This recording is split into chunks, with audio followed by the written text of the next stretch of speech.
Welcome to the Collective Genius Podcast, the show for real estate investors who are looking to scale.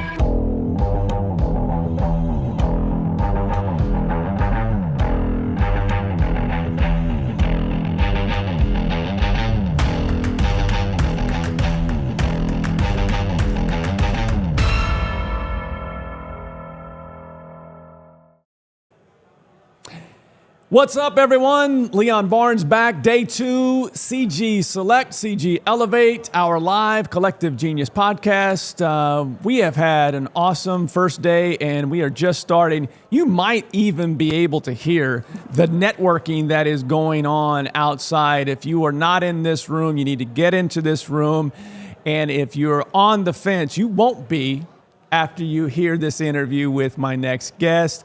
I'm so proud and excited to welcome one of my favorite members, Miss Jennie Hudspeth, to her very first podcast here at the Collective Genius. Welcome in. Thank you so much. I'm excited to be here. Yes, I can tell you're a little nervous, excited. We're going to make you feel at home as always.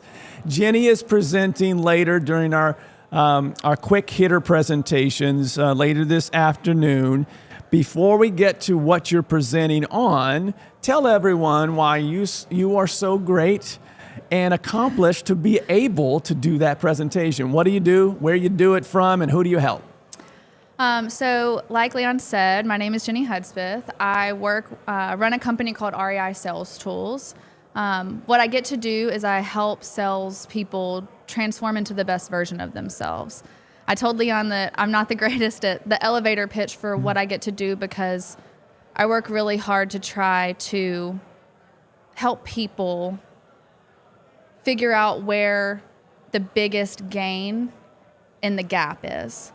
So I'm based out of Mobile, Alabama, but I work with people all over the U.S. and all over the world. I've got people in Spain and Ireland and Egypt and the Philippines, people in Las Vegas and California. And what I spend most of my time doing is coaching lead managers, acquisition managers, and sales managers to the highest version of themselves. And when you say the highest version of themselves, when you are being hired, how do you help them be the highest version of themselves? Is this leadership coaching? Is this KPI tracking? What is this? So I run a 6-month curriculum, and I kind of tell people that I try to be the homeschool version of sales training. Love that. I've never heard you say that. There's your pitch. But I like to go an inch wide, a mile deep. And so it really starts my presentation today is on really the foundations, the foundational mindset and belief that you have to carry and bring into your organization to be able to create an environment where people can even transform. It's kind of the cadence of what has been here so far is really understanding the leadership mindset, doing the hard work to be able to set yourself up for scale. And so when you ask me what it is that we cover, I try to be all inclusive. I try to cover the whole person perspective, understanding that you aren't your outcomes. It's about understanding the process and how to really formulate the equation, the 1 + 1, because 1 + 1 will always equal 2. So if you know what you're trying to accomplish, if you know where you want to go and you know where you are, we can reverse engineer a path to get you there together. And I teach concepts so that I always tell people, you teach a man a fish or give a man a fish, feed him for a day, teach a man a fish, feed him for a life. So I try to teach real estate investing concepts. But it's really not reinventing the wheel. It's communication tools, it's connection tools, it's engagement tools, it's empowerment, inspiration, and it's tactical. I mean, of course, there's objection handling. Of course, there's purpose-driven talk tracks. There's, how to set expectations, how to understand what wholesaling even is, what even is investing. A lot of the people on our teams, if you asked them what investing is, from your lead managers to your acquisition managers, even your sales managers at a high level, can't distill that concept down to something repeatable. I want those concepts in our organizations to be like the Pledge of Allegiance. Like we all grew up saying it in our classroom, we all know it. So those things that we think are so everyone knows, most people don't understand. Yeah. Do you see a change? I know that when I got into this business and came to my first Collective Genius meeting, I had just come from corporate, and I just remember walking through the doors and going, man, these people are really successful, but hiring systems, repeatable systems for profitability, it didn't really exist. Now, as I've been on this side now for 7 years, I've seen each business owner come in a little bit better. Are you seeing any trends where teams are more equipped or better equipped to be more successful with repeatable process? That answer is no. I could just tell from that Well, no, hesitation. it's not a no. It's not a heck yes either. Okay. The question was, are people coming in more prepared to set up By the time they get to you? I think that, number one, I work really hard to bring in people who are ready for the type of caliber training that I do coach, people who are ready to implement. Mm-hmm. So it's really about, this is what I'll say. One of the most important things that you can bring into CG and into your life in general, this is a concept that I try to teach my kid. I have a 4-year-old little boy and a 1-year-old little girl. The one lesson that I hope that they learn is understanding ownership, how to take ownership of themselves, and open-mindedness. My dad always used to tell me that a true sign of ignorance is closed-mindedness. Like the first sign of ignorance is closed-mindedness. So be open-minded to perspective. So I will say that I've seen more open-mindedness and ownership in the people in this room and the people that are here that get to me. They're open-minded. They're willing to listen. What is the quote? I don't think it's Grant Cardone. It might be. He said, "What does he say? Don't get cute." Like a lot of these systems, processes, and understandings, like you don't have to freestyle. Like you just have to start. Don't make it cute. Just execute to the best of your ability. So I will say that. I think people are coming in and they're not trying to get cute with it. They're trying to execute. So on your quick hitter today, it's obviously quick hitter for a reason. Yeah. So it's a give. It is a presentation of give. So what do you give today in a short amount of time with all that you do? What's the presentation about? So I was asked to kind of speak on lead management processes that increase conversions. Okay. And so I'll say that I'm going to talk about a conversation that I had at the last CG that really impacted one of the sales managers that I've been working with. And we're going to talk about the foundations, the foundational mindsets that you have to be able to implement those processes for conversion. So we're going to redefine some definitions that we all carry already. So we're going to talk about commitment. We're going to talk about success, and what do those definitions mean, and what does true success look like? And everyone's definition of success is different.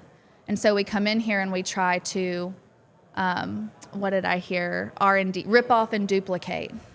And the reality is your core values are different, your culture is different, your people are different, your markets are different. Yes, there are best practices, but really, in order to R&D, you have to be able to ask really great questions, and you have to know your definition of success. You have to know your destination. I loved the quote yesterday from Dustin in his presentation. He said, "If you can't see where you're going, no map will help you get there."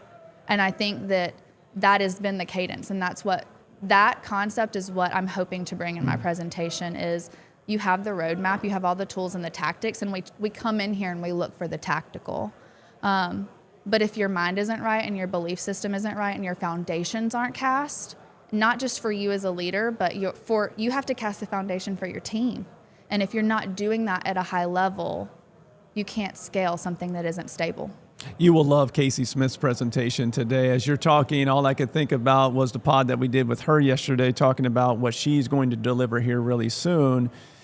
She talked about her identity as an entrepreneur, and not as a real estate investor, although she did do that, just as a business owner in general, that she had a vision, but she truly didn't understand her identity first. And that's what her whole presentation's about. So your quick hitter will just add another layer and should land very well, considering once you watch that, I promise you, once you watch that presentation today, I guarantee you will use some of that as you go up on stage for your quick hitter today. I am a sucker for human triumph. I think about the things that make me cry the most outside of my kids. I think about human triumph. Somebody that starts at the bottom and works their way up to the top. And you're that person. I think about that all the time. Like all the things that your clients get from you is because of the work that you put in. I saw you grind from the bottom and become a leader in the real estate space. You've been doing this, even though you look like you're 15. You've been doing this for a very long time. And I love how you, as, let's face it, a minority in this business. There are not a lot of females in the room. There are not a lot of females that are in the real estate space. You are someone that I have seen come into a very male-dominated field and establish yourself as a true leader. I mean, that's... I mean that sincerely. Yeah. This isn't Roy Firestone. I didn't mean to make anybody cry on this pod. That's good. But I mean that sincerely. Like that is, triumph is what I'm so proud of people when even if I don't know them, I'm like, Mom, I'm so proud. That's where the tears come from. Tell people your background, a condensed version of where you started and how you're able to walk teams through these things because you've seen it, you've done it. So I started in 2019 as a lead manager.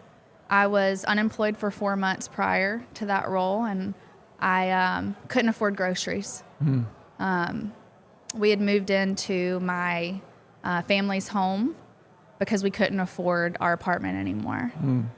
And so I applied for a position as a lead manager, and I was called 6 months later, probably, after I put in the interview process with the company that I started with. 6 months. 6 months. Yeah, I was called 6 months later, and they said, "Hey, are you still looking for a job?" And I was like sitting on my couch watching Friends in my pajamas, and I was like, "Yeah, I'm definitely looking for a job."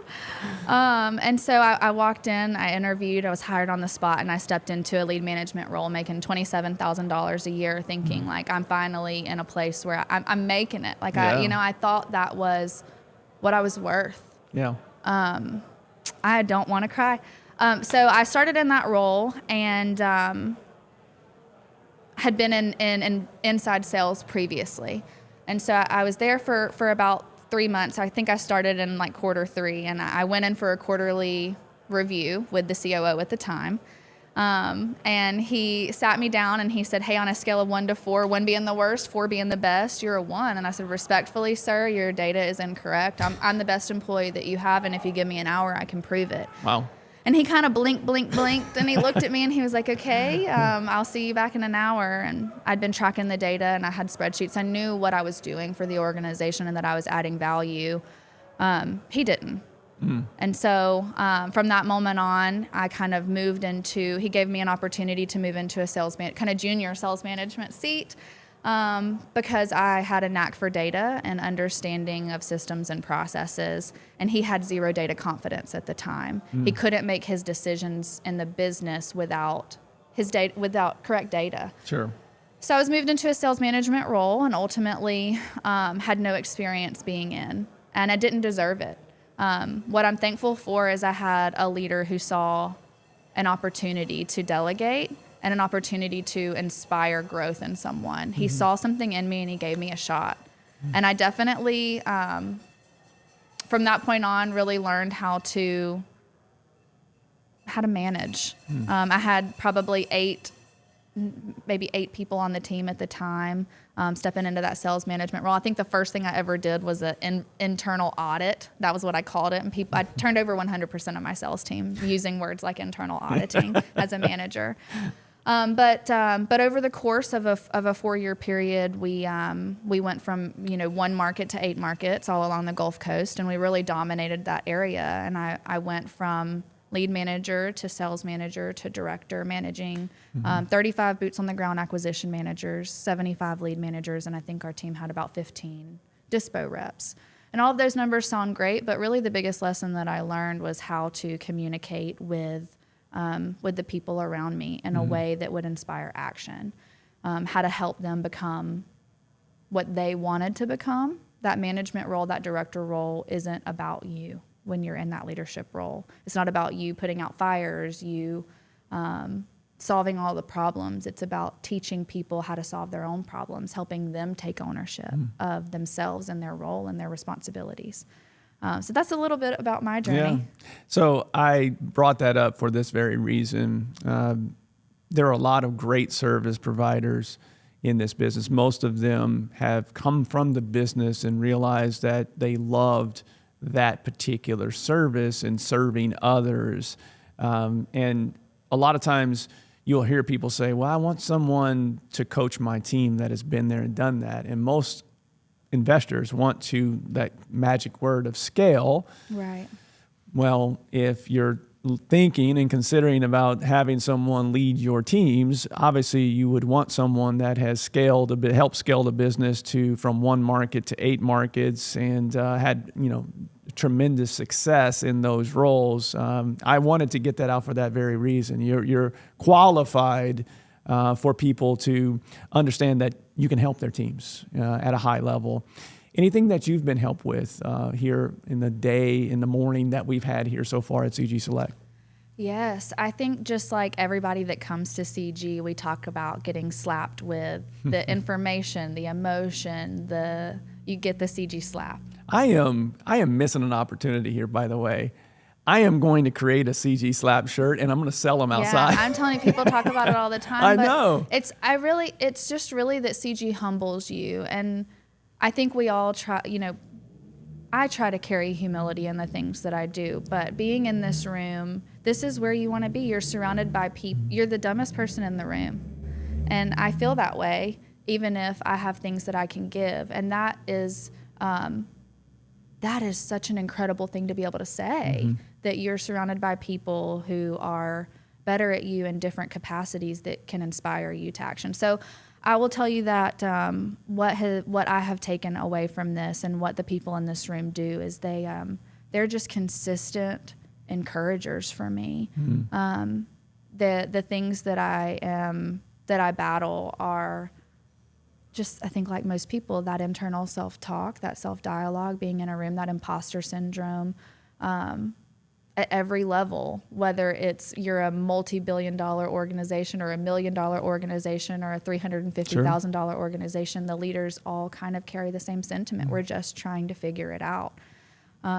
So I get tools and tactics and concepts and one-liners like from Dustin's presentation yesterday. You can't, no matter if you can't see where you're going, no map will help you get there. Those are the concepts that I carry, and that is just such a truth. Yep. And those are things you can stand on and build on. So yeah, I think a lot of people have helped me become the better version of myself here. I love hearing that. Yesterday, my biggest quote takeaway was, you're not building a team, you're building people who will eventually build the team. Like, you're building up human capital, which will ultimately bring you all the business success that you want. It's true multiplication. That's my heart. That's why, most people don't wake up and say, what I want to be when I grow up as a manager. Yes, that's right. It's just not the norm, especially here. You've got a ton of visionaries, and typically they struggle with management. I think that's my superpower. When I wake up, I want to be a manager. I want to help people. And so my favorite thing to do is really working with those sales managers, because you truly get to multiply when you help them set the foundation and you help them implement an inch wide, a mile deep. Then you truly multiply your heart, your vision, your tools, your tactics, your purpose. All good. There are plenty of entrepreneurs and visionaries that are listening to this or watching this right now that say, hey, how do I go about hiring her? Because she loves to manage and I do not. How do I hire her? So if people want to find you, what's the best way for them to do that? So you guys can find me at reisalestools.com. You can book a discovery call. I always say those calls are like 30 minutes, but you should probably budget for an hour because I like to talk.